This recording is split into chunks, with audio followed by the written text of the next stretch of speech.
Student, अब हम topic लेते हैं बायोडाइवर्सिटी की। कुछ चीज़ें बची हुई है वो लेते हैं, फिर अगला चैप्टर लेंगे इकोसिस्टम का। पहले बायोडाइवर्सिटी में क्या क्या बचा हुआ है वो निकालते हैं। जो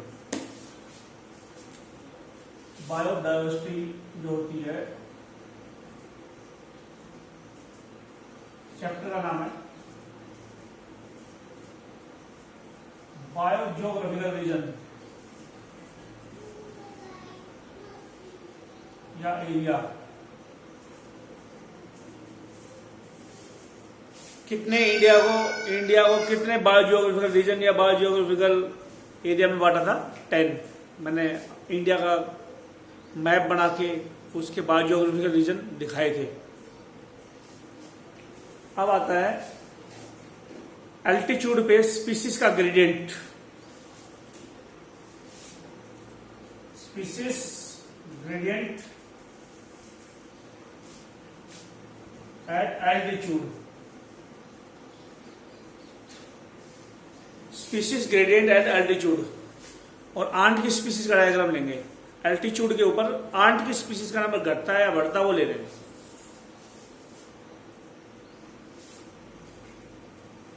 इधर ले रहा हूं नंबर ऑफ स्पीसीज, इधर ले रहा हूं एल्टीट्यूड। 0 से 80।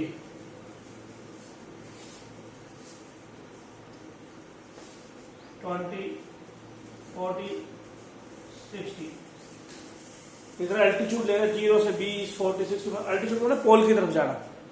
इधर हम पोल की तरफ जा रहे हैं। एल्टीट्यूड वगैरह के बारे में बता चुका हूं पहले। जो इधर 0 डिग्री से एल्टीट्यूड की तरफ जा रहे हैं, इधर स्पीसीज आंट की डिक्रीज होती है।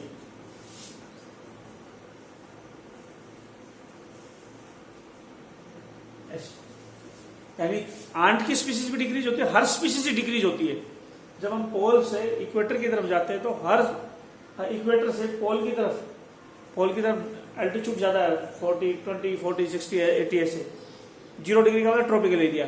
जब हम ट्रॉपिकल एरिया से एल्टीट्यूड की तरफ जाते हैं तो नंबर ऑफ स्पीसीज डिक्रीज होती है।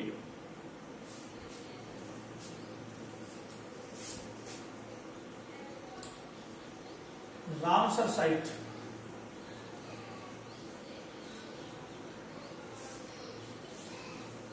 रामसर साइट क्या होती है? तो हम बोलेंगे रामसर साइट वेटलैंड को बोलते हैं। वेटलैंड जहां पे पानी इकट्ठा हो जाता है। बहुत बड़ा एरिया होता है वेटलैंड का जिसमें पानी इकट्ठा हो जाता है। Low lying area where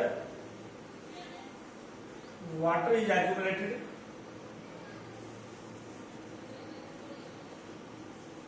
are called wetland और रामसर साइट।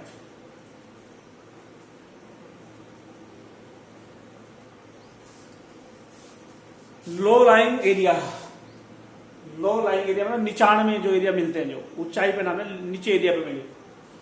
तो लो लाइंग एरिया जहां पानी इकट्ठा हो जाए उसको वेटलैंड भी बोलते हैं, रामसर साइट भी बोलते हैं। रामसर साइंटिस्ट था, जो आदमी पर्सन था जिसने रामसर वेटलैंड पे काम किया है। जो रामसर वेटलैंड के ऊपर काम करने वाला पर्सन है, इसलिए रामसर साइट बोलते हैं इनको। रामसर साइट का यूज क्या है? रामसर साइट होती है उसका क्या फायदा है? वेटलैंड का फायदा क्या है?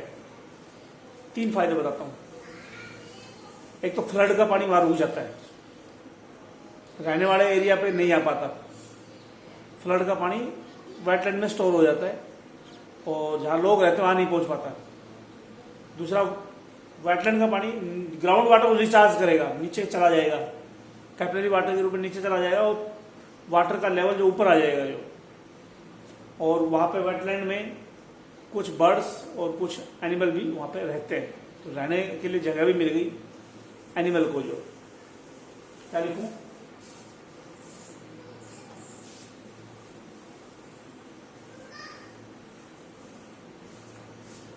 तो रामसर साइट का फायदा क्या हुआ? Flood water is stored,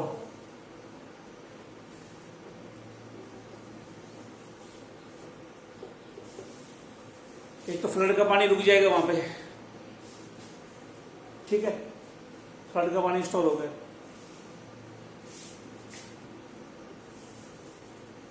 ground water is recharge,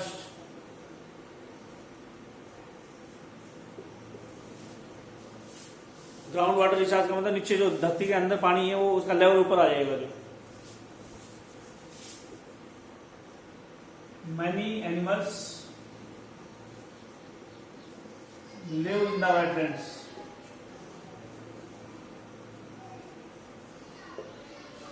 कई एनिमल वेटलैंड में रहते हैं। जो तो ये वेटलैंड के फंक्शन थे।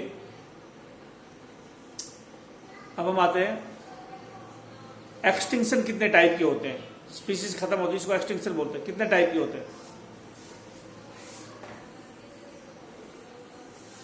एक्सटिंक्शन की टाइप,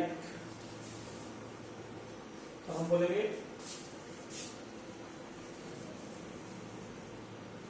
टाइप ऑफ एक्सटिंक्शन। एक होती है नेचुरल एक्सटिंक्शन,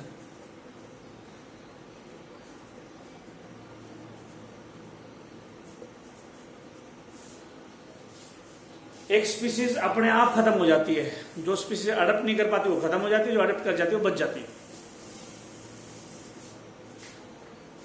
तो species which cannot adapt are extinct,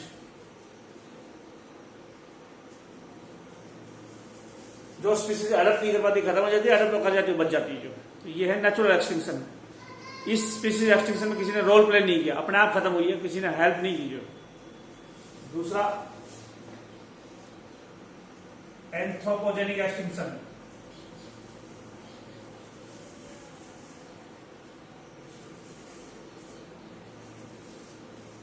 anthropo word आ जाएगा उसका मतलब ह्यूमन, कुछ स्पीसीज ह्यूमन की वजह से एक्सटिंक्ट होती है। Some species extinct due to human, human की वजह से एक्सटिंक्ट होती है, चाहे वो पॉल्यूशन कर दे,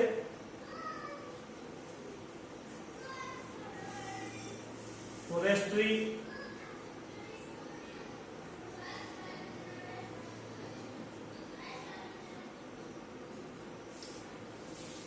ह्यूमन पॉल्यूशन कर दे इसलिए वहां पर रहने वाले एनिमल खत्म हो जाएंगे।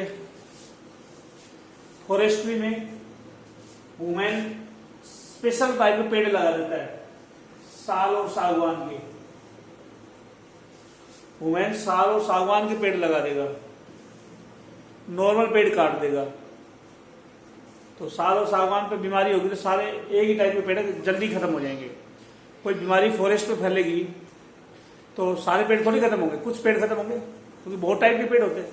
लेकिन जब साल और सागवान एक ही टाइप के पेड़ उगाएगा तो एक ही प्राणी की बीमारी होगी, सारे पेड़ खत्म हो जाएंगे। और बगैर हैबिटेट के तो खत्म होने ही है स्पीसीज। तो फॉरेस्ट्री से भी, फॉरेस्ट में स्पेशल टाइप के पेड़ उगाने से भी खत्म हो जाते हैं एनिमल। पॉल्यूशन से भी खत्म करते हैं ह्यूमन, जो ह्यूमन पॉल्यूशन कर देता है। तो वेटलैंड और फॉरेस्ट को काटता है एग्रीकल्चर पर्पज से भी। जो ये तो उसमें आ गया था, मैंने हैबिटेट डिस्ट्रक्शन में आ गया था। जो फॉरेस्ट फायर, जंगलों में आग लगा दे ह्यूमन की वजह से जंगलों में आग लग जाए, उससे भी एक्सटिंक्शन होता है। ये सारी एक्सटिंक्शन ह्यूमन की वजह से हुई है, इसलिए इनको एंथ्रोपोजेनिक एक्सटिंक्शन बोलते हैं। तीसरा एक्सटिंक्शन, एंथ्रोपोजेनिक एक्सटिंक्शन का एग्जाम्पल ले लो जो करवाए थे ना रिसेंटली, एक्सटिंक्ट एनिमल डोडो, ये बताया था एंथ्रोपोजेनिक एक्सटिंक्शन। डोडो मॉरिशस का, अफ्रीका का क्वेगा, थाईलैसाइन ऑस्ट्रेलिया का, कराए थे मैंने बर्ड्स एनिमल्स।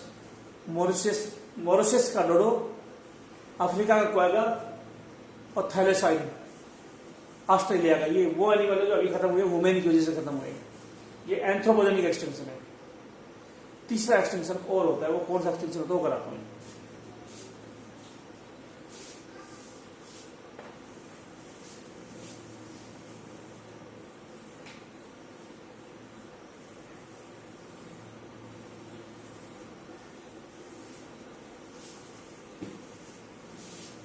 तीसरा है मास एक्सटिंक्शन।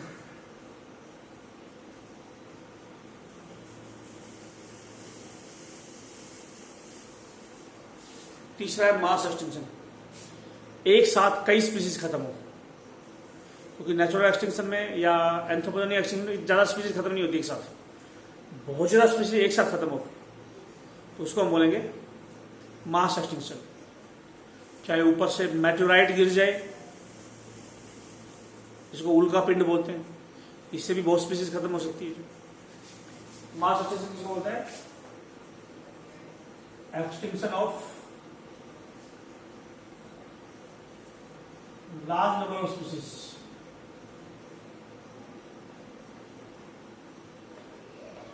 मास एक्सटिंक्शन बोलते हैं बहुत स्पीसीज एक साथ खत्म हो। ऐसा क्या हो गया? तो dinosaur and many species, extinction in the past.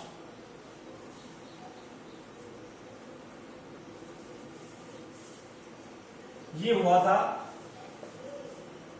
Katie boundary में। ये का मतलब क्रिटेशियस, टी का मतलब टर्सरी।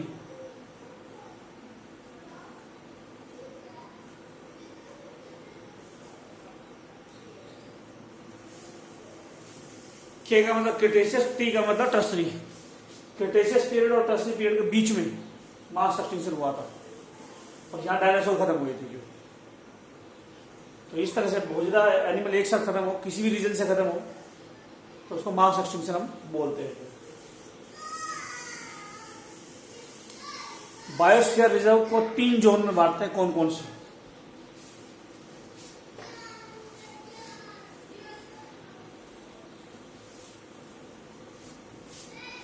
बायोस्फीयर रिजर्व जो होते हैं,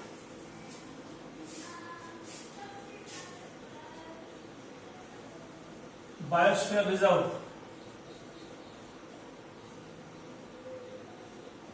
इनको 3 एरिया में बांटते हैं। सेंटर का एरिया होता है उसको बोलते हैं कोर जोन, इसके बाहर होती है बफर जोन, सबसे बाहर होती है manipulation,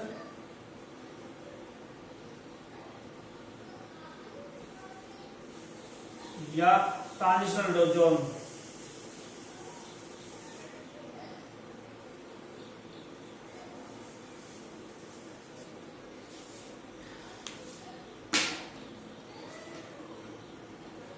core zone, buffer zone, manipulation या ट्रांजिशनल जोन क्या होती है? किसी भी फॉरेस्ट को 3 जोन में बांट सकते हो, किसी भी एरिया को 3 जोन में बांट सकते हो, core zone, buffer zone, transitional zone, किसी भी एरिया को बांट सकते हो। अगर तुमने बायोस्फीयर रिजर्व बनाया है तो उसको 3 जोन में बांटना पड़ेगा, और कोर जोन को नेशनल पार्क के बराबर माना जाता है। जो कोर जोन को मानते हैं नेशनल पार्क के बराबर।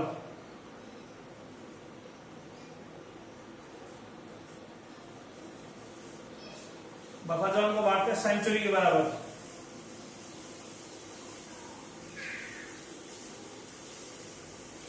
अगर किसी एरिया को बायोस्फीयर रिजर्व डिक्लेयर कर दिया है तो जो एनिमल सबसे खतरे में है, जिनको बचाना बहुत जरूरी है, उनको कोर जोन में शिफ्ट कर देंगे और वो नेशनल पार्क की तरह से बिहेव करेगी वो जोन, उसमें ह्यूमन एक्टिविटी अलाउ नहीं करेगी। जो एनिमल थोड़े सेफ है उनको बफर जोन में भेज देंगे, जो थोड़े सेफ है, थोड़ा बहुत अगर ह्यूमन एक्टिविटी अलाउ भी करे तो कोई नुकसान नहीं होगा।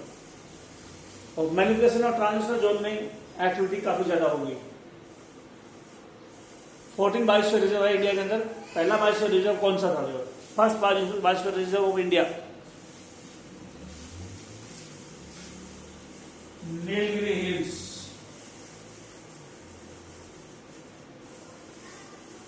ये फर्स्ट बायोस्फीयर रिजर्व है। First biosphere reserve of India 3 state में है, कर्नाटका, केरला तमिलनाडु। 3 स्टेट है, कर्नाटका, केरला और तमिलनाडु, जिनमें नीलगिरी या नीलगिरी की पहाड़ियां है। जो इन 3 स्टेट में पहला बायोस्फीयर रिजर्व है नीलगिरी की पहाड़ियां, क्योंकि बायोस्फीयर रिजर्व कोई भी एरिया हो सकता है, हिल्स भी हो सकते हैं जहाँ फॉरेस्ट है, जिसके ऊपर पहाड़ों में फॉरेस्ट है, और उसको हमने बायोस्फीयर रिजर्व डिक्लेयर कर दिया। ये थे। अब कुछ एब्रिविएशन है जो मैं करवा रहा हूं। जो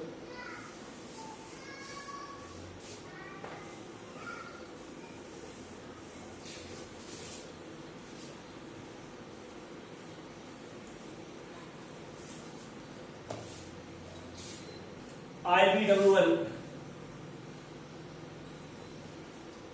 Indian board of wild life.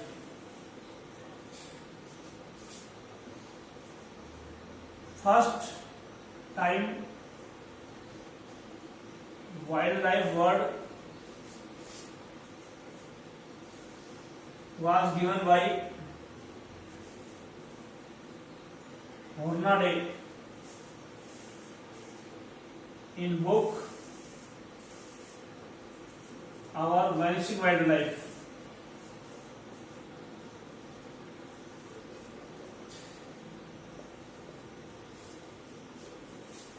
Wild life बोलते हैं अनडोमेस्टिकेटेड एनिमल्स,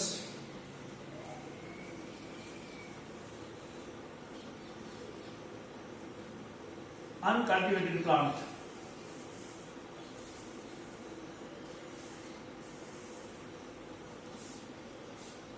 वाइल्ड लाइफ बोलते हैं जिस एनिमल को पाल ना सके, अनडोमेस्टिकेटेड एनिमल्स, जिन एनिमल को पाल ना सके। अनकल्टिवेटेड प्लांट, जिस प्राणी की खेती ना कर सके, वो एनिमल वाइल्ड लाइफ होती है। Wild plant, wild animal, wild life, ये वर्ड पहली बार हॉर्नाडे साइंटिस्ट ने यूज किया था। एक बुक लिखी थी, उसमें वाइल्ड लाइफ वर्ड यूज किया था, आवर वनिशिंग वाइल्ड लाइफ, हमारी खत्म होती हुई वाइल्ड लाइफ। वाइल्ड लाइफ को प्रोटेक्शन करने के लिए इंडिया ने एक बोर्ड बनाया है, IBWL, Indian board of wild life.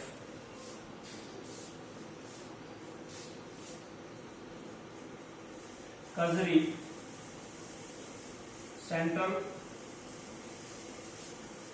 Arid zone research institute,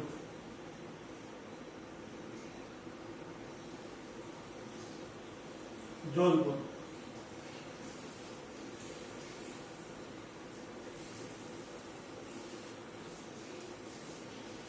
central arid zone research institute,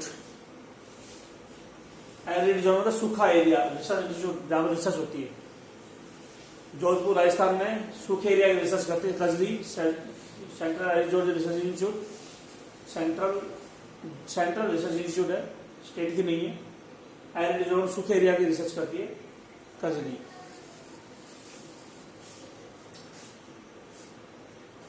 ICRISAT, international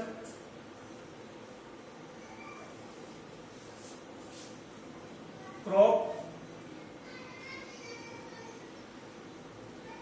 research institute,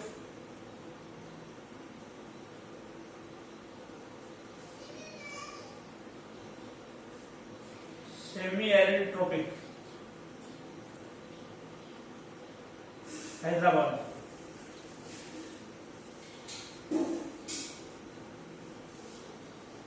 ICRISAT, international crop research institute, अंतरराष्ट्रीय crop research institute है ICRI। Semi arid tropic, tropical area या semi arid area पे काम करती है, हैदराबाद में है। इसके अलावा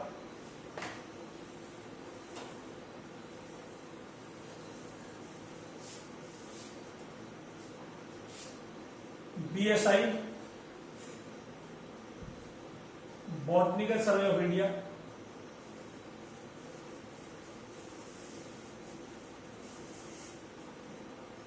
ZSI, zoological survey of India,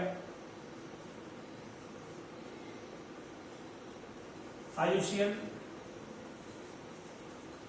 international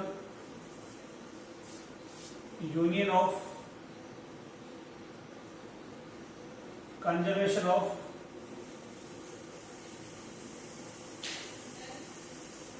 nature and natural resources,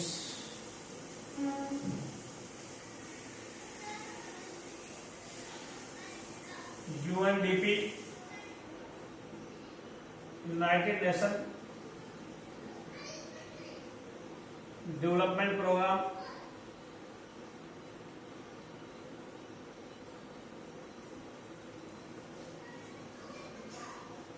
UNEP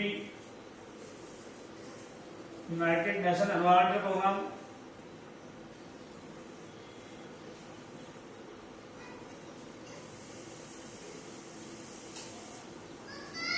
इसके अलावा site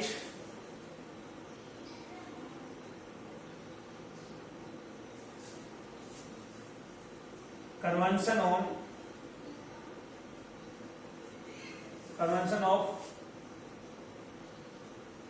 international trade, convention on international trade of endangered species,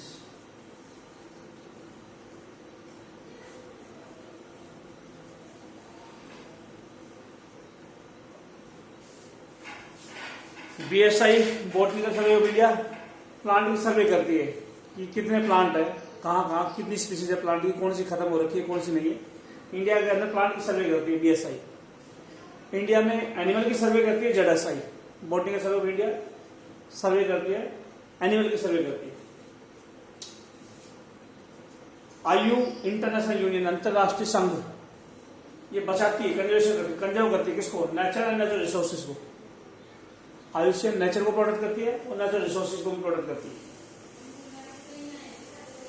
United nation के दो प्रोग्राम है, environmental programme and development programme. किस तरह से डेवलपमेंट किया जाए कंट्री का, वो डेवलपमेंट प्रोग्राम है। कंट्री का नहीं होना चाहिए, किसी और चीज का डेवलपमेंट करेगी जो है। और यूनाइटेड नेशन का एनवायरमेंट को कैसे इंप्रूव करे, ये एनवायरमेंटल प्रोग्राम है। Site convention on international trade, international trade होता है अंतरराष्ट्रीय व्यापार ऑफ एंडेंजर्ड स्पीसीज।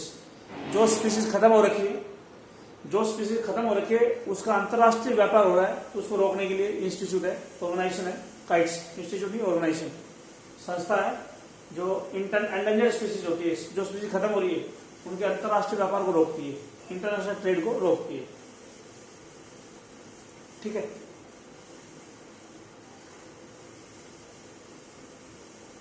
तो ये कुछ थी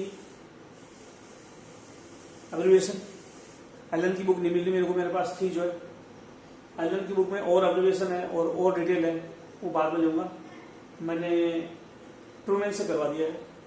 एलन इकोलॉजी कंप्लीट करके ले लूंगा, एलन की बुक जो मैं इकट्ठी ले लूंगा जो, क्योंकि एलन की बुकलेट इसकी टेस्ट एलन की टेस्ट सीरीज में एलन की बुकलेट से बहुत ज्यादा क्वेश्चन आते हैं जो ट्रूमैन वगैरह से नहीं आते, एलन की बुकलेट से आते हैं। तो वो मैं लेके और करा दूंगा जो है बाद में जो है। अब मैं अगला चैप्टर स्टार्ट कर रहा हूँ। एलन की बुकलेट की चीजें बच गई हैं, अभी नहीं हुई हैं, वो मैं बाद में लूंगा। एलन की बुक से टॉपिक लेने से पहले वो बाद में लूंगा, लेकिन अब मैं थर्ड चैप्टर ले रहा हूँ, इकोसिस्टम।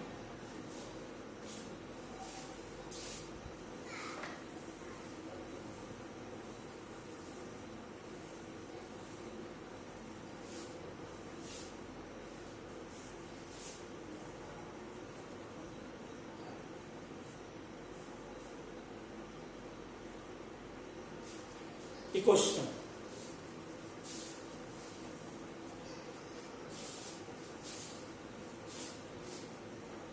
बायोटिक कम्युनिटी,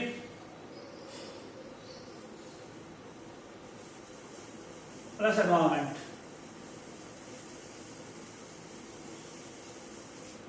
पहले एनसीईआरटी से ले रहा हूं इकोसिस्टम में जो है। बायोटिक कम्युनिटी और एनवायरमेंट दोनों को इकोसिस्टम बोलते हैं। बायोटिक कम्युनिटी किसको बोलते हैं? All species of an area. एक एरिया में जितनी भी स्पीसीज है वो बायोटिक कम्युनिटी है, प्लस एनवायरमेंट, दोनों इकोसिस्टम है। इकोसिस्टम का example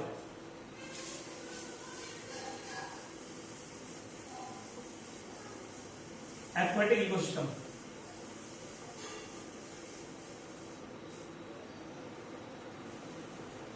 pond, lake, river, wetland, estuary, sea, ये सारे पानी के इकोसिस्टम है। हर एरिया जहां ऑर्गेनिज्म रहते हैं उनको इकोसिस्टम बोलते हैं। पॉन्ड में भी ऑर्गेनिज्म रहते हैं, पॉन्ड यानी जॉर्ड, लेक या झील में भी ऑर्गेनिज्म रहते हैं, रिवर या नदी में भी रहते हैं, वेटलैंड में भी ऑर्गेनिज्म रहते हैं, एस्चुरी जहां सी वाटर और रिवर वाटर मिक्सअप होता है उसको एस्चुरी बोलते हैं। सी का पानी रिवर के पानी से मिक्स होगा, बीच के एरिया को एस्चुरी बोलते हैं, जिसमें एस्चुरी में साल्ट सी से कम होता है, रिवर से ज्यादा होता है, क्योंकि दोनों को मिक्सिंग से बनाया गया। और वेटलैंड सी, ये सारे एक्वाटिक इकोसिस्टम है। एस्चुरी क्या होती है? It is form due to mixing of sea water and river water. Estuary में ज्यादा सैलिनिटी होगी, मोर सैलिनिटी देन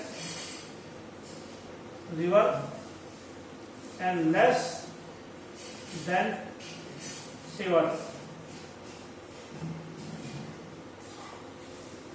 एस्चुरी में सैलिनिटी सी वाटर से कम है, फ्रेश वाटर से ज्यादा है। पानी इकोसिस्टम थे। अब लैंड या टेरेस्ट्रियल इकोसिस्टम बताए कौन कौन से होते हैं?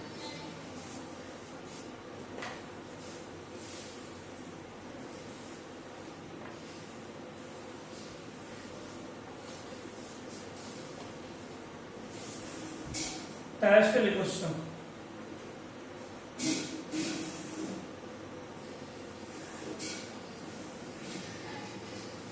टेरेस्ट्रियल में डिजर्ट, ग्रासलैंड, फॉरेस्ट, ये लैंड के इकोसिस्टम है जिनको टेरेस्ट्रियल इकोसिस्टम बोलेंगे। टेरेस्ट्रियल एनवायरनमेंट में इकोसिस्टम है। डिजर्ट में जितने भी एनिमल होंगे वो बायोटिक कम्युनिटी है, और एनवायरनमेंट को शामिल करोगे तो इकोसिस्टम है डिजर्ट। ग्रासलैंड में जितने भी एनिमल शामिल करोगे वो बायोटिक कम्युनिटी है, लेकिन पूरे ग्रासलैंड इकोसिस्टम है। फॉरेस्ट के एनिमल बायोटिक कम्युनिटी है, लेकिन एनवायरनमेंट और शामिल करोगे तो इकोसिस्टम है। ये man made ecosystem, man made ecosystem,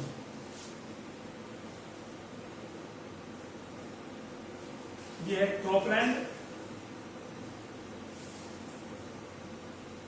and cropland, aquarium.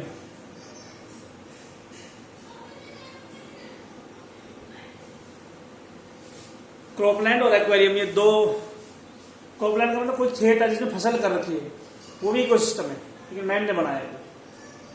Aquarium तो देखा होगा स्कूल में, हॉस्पिटलों में आजकल एक बॉक्स सा होता है सिल्वर ग्लास का, जिसमें फिश वगैरह होती है, प्लांट वगैरह होते हैं, उसको एक्वेरियम बोलते हैं। तो एक्वेरियम भी इकोसिस्टम है, मैन मेड इकोसिस्टम है, ह्यूमन ने बनाया है उस एक्वेरियम को। ठीक है,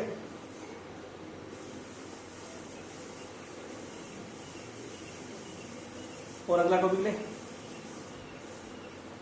अब लेते हैं प्रोडक्टिविटी।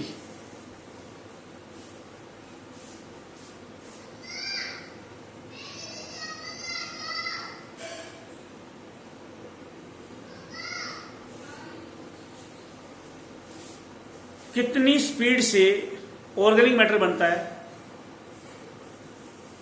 यू बोल दो rate of organic matter production, you भी बोल सकते हो, या यू बोल दो यूनिट एरिया में, यूनिट टाइम में कितना ऑर्गेनिक मैटर प्लांट या एनिमल बनाते हैं। रेट का मतलब क्या होता है? रेट का मतलब टाइम से related, rate of organic matter production.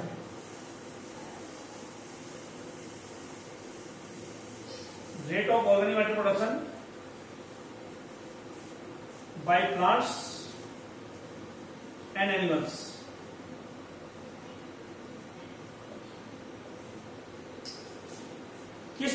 किस रेट किस स्पीड से ऑर्गेनिक मैटर प्लांट और एनिमल बनाते हैं, इसको प्रोडक्टिविटी बोलते हैं। दो टाइप की होती है, primary productivity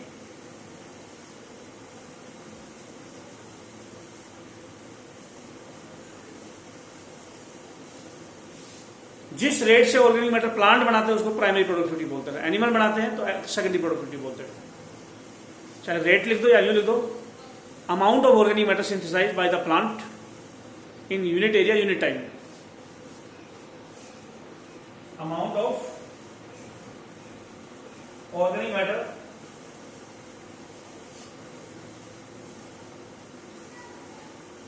synthesized, amount of organic matter synthesized by the plant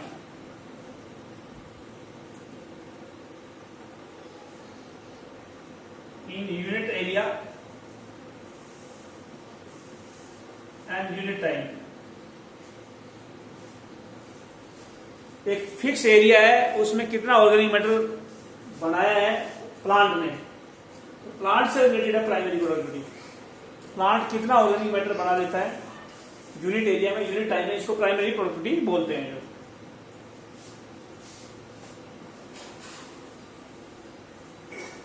कितना ऑर्गेनिक मैटर प्लांट ने बना लिया, प्राइमरी प्रोडक्टिविटी बोलते हैं। इसको मेजर किसमें करते हैं? It is measured in gram meter inverse या पर ईयर या kilocalorie metre inverse per year, या तो ग्राम में ले लो, 1 मीटर एरिया यूं ले लो, 1 मीटर एरिया यूं ले लो, जो स्क्वायर मीटर आएगा उसमें एक साल में कितना ऑर्गेनिक मैटर बनाया है प्लांट ने ग्राम में। जो ऑर्गेनिक मैटर उसमें एनर्जी होगी, उस एनर्जी को निकाल लोगे तो किलो कैलोरी में एनर्जी आ जाएगी। क्यों? कितनी kilo calorie energy plant store कर लेता है 1 मीटर एरिया में, ये प्राइमरी प्रोडक्टिविटी है। एनिमल प्लांट को खाता है तो एनिमल का भी वेट बढ़ता है, ऑर्गेनिक मैटर एनिमल की बॉडी में बढ़ता है, तो इसको सेकेंडरी प्रोडक्टिविटी बोलते हैं। जितना ऑर्गेनिक मैटर एनिमल स्टोर करते हैं यूनिट एरिया यूनिट टाइम में, productivity of animal is secondary productivity. Secondary productivity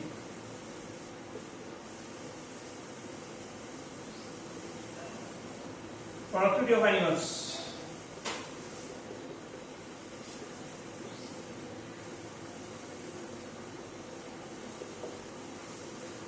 plant की प्रोडक्टिविटी प्राइमरी है, एनिमल की प्रोडक्टिविटी सेकेंडरी है।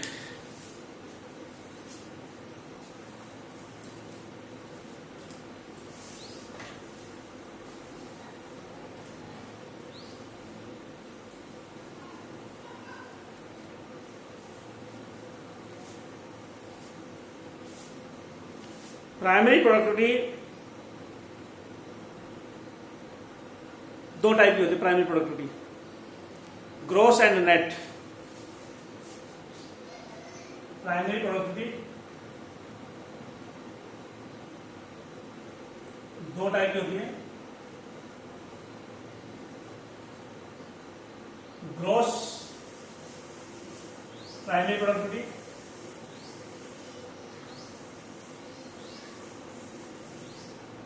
और नेट प्राइमरी प्रोडक्टिविटी।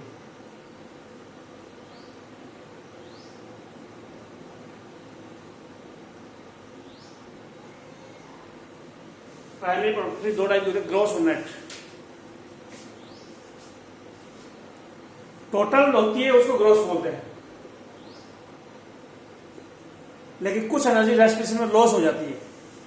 रेस्पिरेशन की एनर्जी लॉस होने के बाद जो प्राइमरी प्रोडक्टिविटी है, जो एनर्जी बची है, उसको नेट बोलेंगे। ये है productivity after respiration. Productivity after respiration जैसे ग्रॉस प्राइमरी प्रोडक्टिविटी, ये है net primary productivity plus respiration.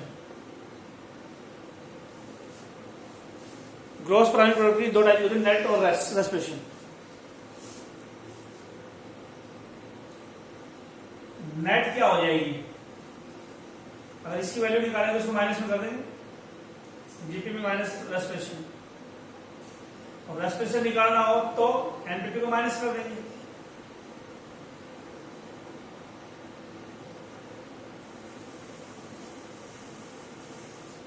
जैसे एग्जांपल बताओ, जीपीपी है एनपीपी प्लस आर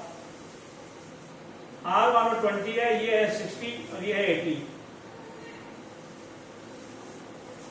जीपीपी है 80, एनपीपी है 60 और आर है 20। ठीक है, आर की वैल्यू निकालनी हो तो 80 में से 60 घटा दो, इधर एनपीपी लगा 80 में 60 जाएगा 20 आ जाएगी। उस तरह एनपीपी की 60 वैल्यू कैसे निकाली है, जीपीपी 80 है, उसमें से आर माइनस कर दो, 60 आ जाएगी। तो इस तरह से प्रोडक्टिविटी होती है जो है। मैंने प्राइमरी प्रोडक्टिविटी वैल्यू भी बताई थी फर्स्ट चैप्टर में, 20 टन ट्रॉपिकल रेन फॉरेस्ट में, 15 ton temperate rain forest tropical dust में, लिस्ट बनाई थी मैंने।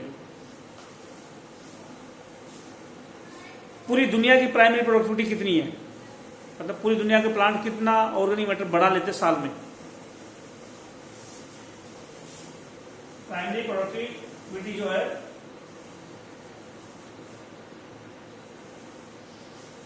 ऑन अर्थ 180 बिलियन टन, और primary productivity of sea 55 billion ton.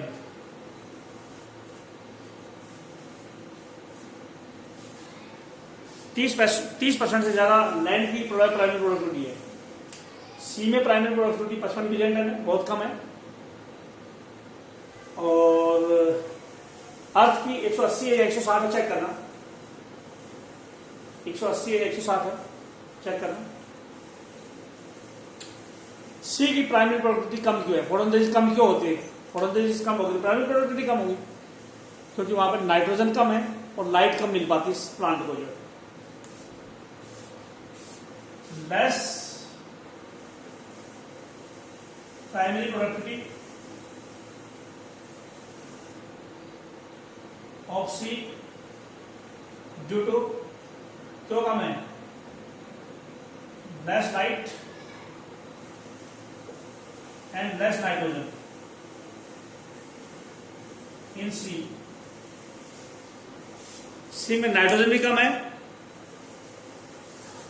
सी में नाइट्रोजन भी कम है और लाइट भी कम है। तो प्राइमरी प्रोडक्टिविटी का टॉपिक कंप्लीट हो गया है। इस वीडियो को मैं यही रोक रहा हूँ जो है,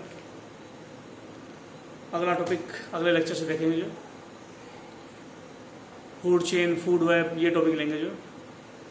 फिलहाल इस वीडियो को यही रोक रहा हूँ।